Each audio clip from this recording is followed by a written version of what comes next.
Hey guys, welcome to Survival Dispatch News. Now, usually we have a sponsor for SDN, but due to the unfortunate circumstances recently, especially in Western New York, we really just wanted to bring some things to your attention that could pertain to you as far as your survival if you're in a similar unfortunate circumstance. So stay tuned.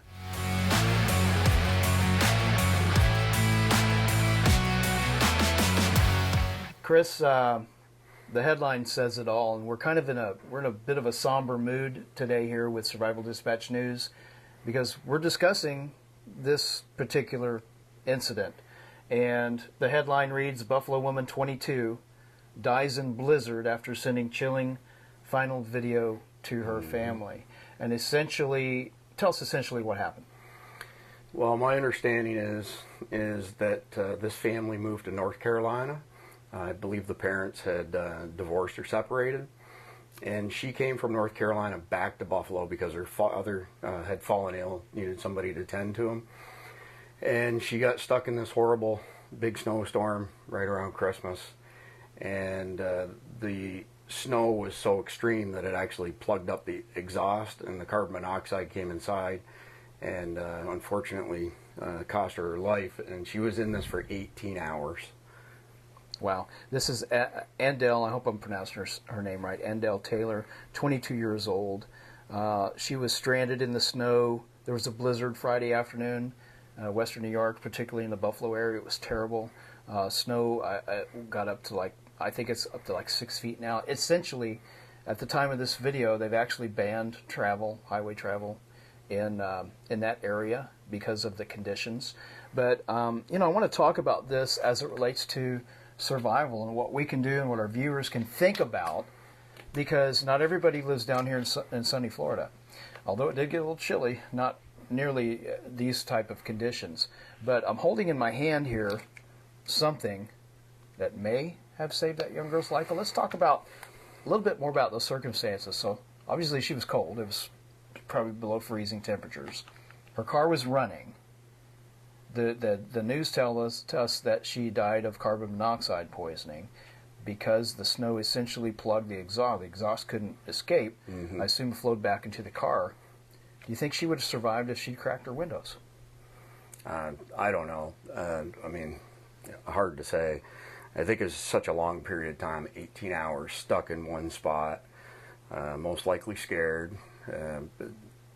My understanding is that some of the family members had reached out to the police and whatnot. They couldn't find her.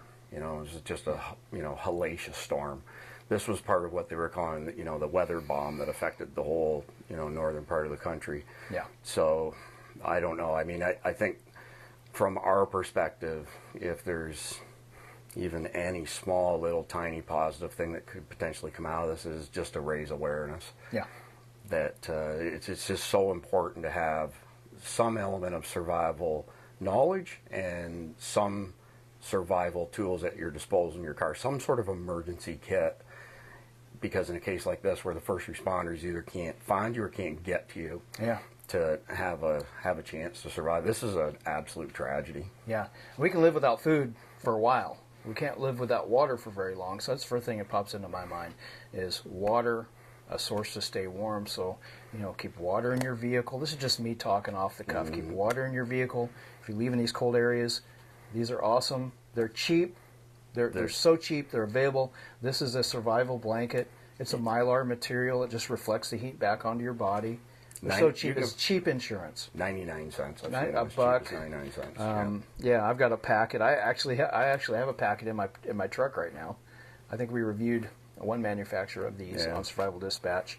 But it's communications, extra batteries. What else? What kind of advice can we throw out there to folks? Imagine that she didn't have enough fuel to idle for 18 hours.